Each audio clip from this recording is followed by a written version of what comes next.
The NBA's center conundrum. Why don't teams double up? In today's NBA, the center position is making a comeback, and it's time to talk about the strategies teams employ to tackle these big, impactful players. Let's dive into this intriguing topic and explore why certain defensive tactics aren't as common as one might expect. The rise of the modern center. After an era dominated by point guards, we're witnessing a resurgence of influential big men. These centers are scoring machines, creating headaches for opposing defenses. But here's where it gets controversial. Why aren't teams employing more aggressive double-team tactics against them? A question for Dave. Joshua, our curious reader, poses an excellent query. Why don't we see guards constantly stealing the ball from these mobile, playmaking centers like Jokic, Wembanyama, Davis, and Embiid? It's a valid point, and one that highlights the evolving nature of the NBA. The complexity of center defense. Before we delve deeper, it's essential to understand that these centers play in diverse ways and occupy different positions on the court. Wembanyama, for instance, often hangs out at the three-point arc, while Davis ranges from the top of the arc to the block. Embiid prefers the elbow, and Jokic is a versatile threat both on and off the ball.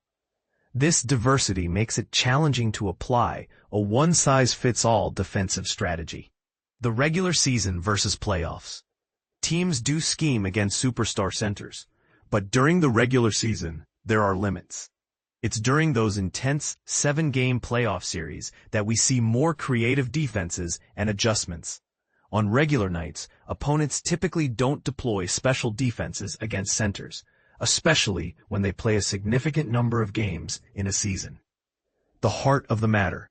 Here's the crucial point. Most teams surround their star centers with good shooters. When this happens, sending a guard to bother the center becomes a risky move in terms of percentages. Even if a double team results in a steal, it's not a common occurrence. The math behind the defense. Let's look at the numbers.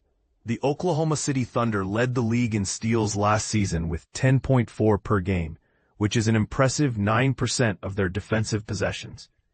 But what about the other 91%? When a guard is pulled to stop the center, they're covering a vast area, and the 7-footer can easily pass to the guard's former man for an open three. Even if the double-team defense achieves a 9% steal rate, it results in only 10.4 extra possessions. Meanwhile, on the 91% of possessions without steals, the center can pass to an open shooter, potentially resulting in a much higher number of points for the offense. The evolution of offenses. In the past, when possessions were slower and three-point shots less prevalent, double-teaming a center made more sense. However, in today's NBA, with players like Nikola Jokic, the risk of double-teaming from the sideline is often not worth it. The center can easily read the defense, and the guard has a long way to recover. Teams might try it occasionally, especially if they can surprise the center with a changed coverage, but it's not a consistent strategy. The modern approach to defense. Modern offenses aim to create openings in the defense by moving it around. They're not looking to overpower a superstar with double teams, but rather to repeatedly jab at openings from distance. Effective defense nowadays requires players to stick to their man as much as possible, leaving bad shooters open on the perimeter when necessary, but being ready to close in on the offensive player as soon as the ball arrives. Teams that master this strategy, like the Thunder, tend to succeed, while those who fail to close out often get burned. So, there you have it, a deeper look at why certain defensive tactics aren't as prevalent as one might think. What are your thoughts? Do you agree with this analysis?